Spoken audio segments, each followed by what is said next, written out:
welcome to the Irish Pubs Global Owners and Managers Conference. My name is Ciara McCarthy. I'm the Managing Director of Irish Pubs Global, and we're absolutely delighted to welcome you all here to Philadelphia for this unique gathering. It's the first of its kind to have all of you owners and managers from all over the world together in the one place. We have people from as far afield as Mexico, Australia, Brussels, all over the States, and we're delighted to have you in one room, and we hope that you get a lot out of the next couple of days.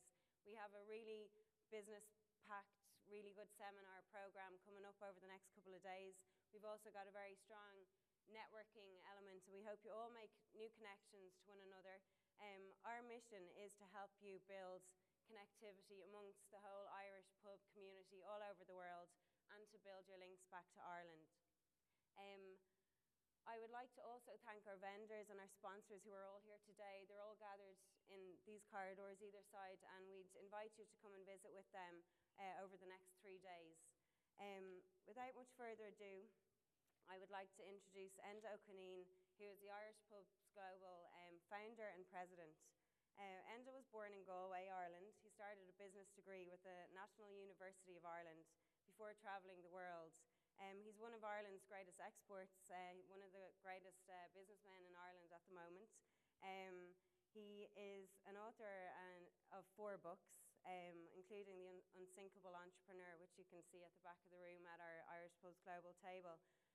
He's an accomplished sailor, one of his many talents, and he once crossed the Atlantic, or tried to cross the Atlantic, in a 14-foot dinghy on a wager to win a bottle of whiskey.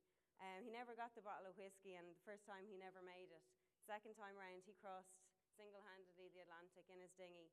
And I'd like to welcome Enda up onto stage to introduce himself to you all.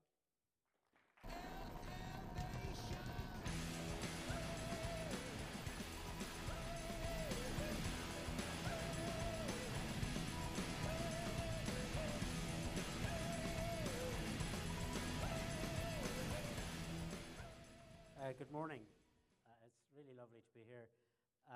It wasn't a 14-foot dinghy, it was 15 and a half feet.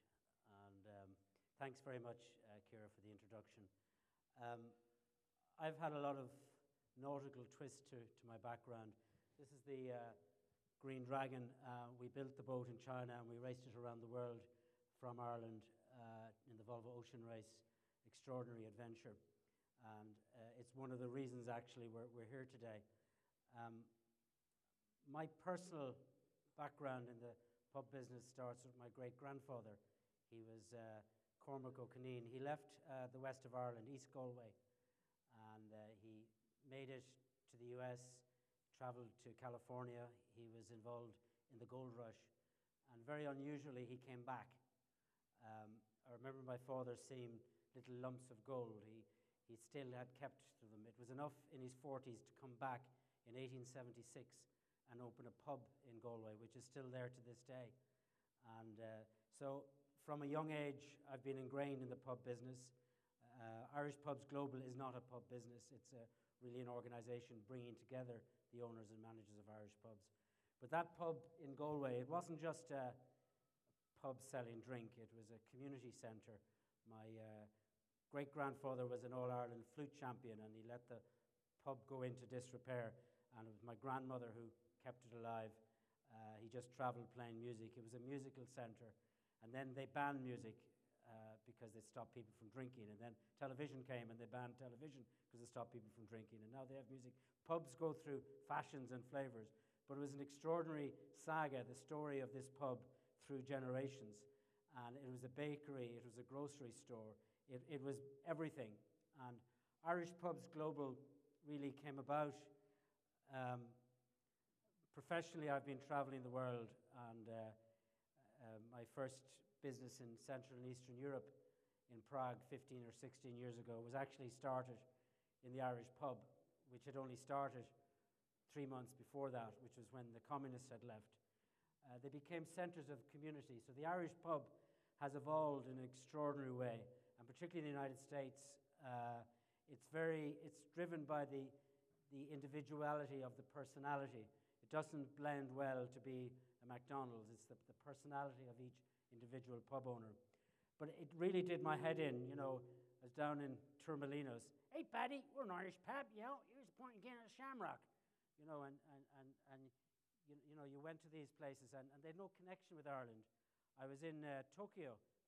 There's 50 Irish pubs in Japan, of which maybe 2 or 3 have some sort of connections with Ireland. But there was no real connectivity. And what we're saying is, for those 50 pubs in Japan, if we can connect them with Irish Pubs Global, make them part of that community, Ireland can benefit. But more important, the people who own the pubs can benefit. They can fulfill their true mission, not just being restaurants or a place to sell food or a place to sell drinks. They're actually very, very exciting places. So Irish Pubs Global came from that concept.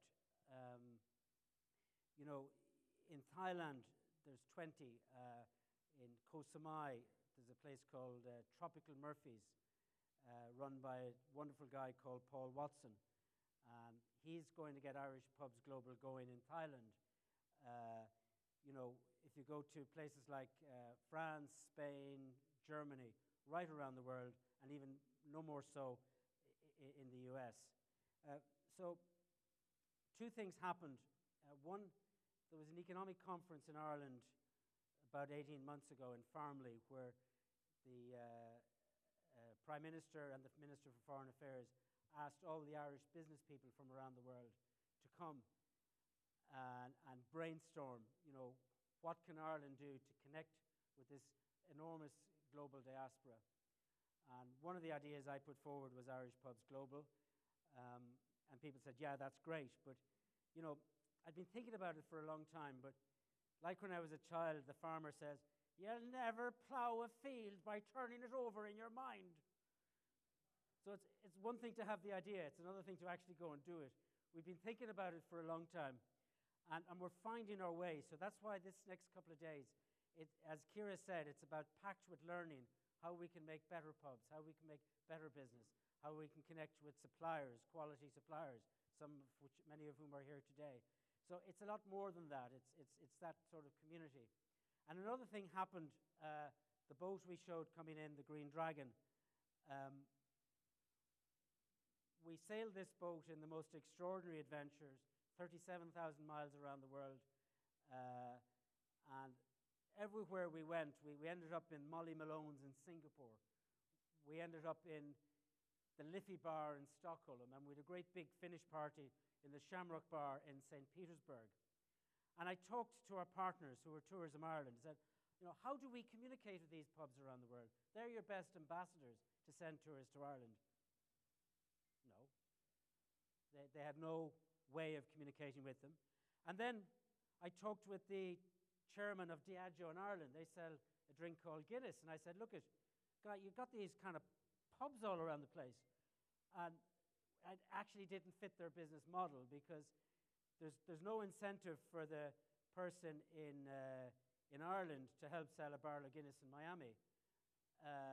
It just doesn't fit their organizational model.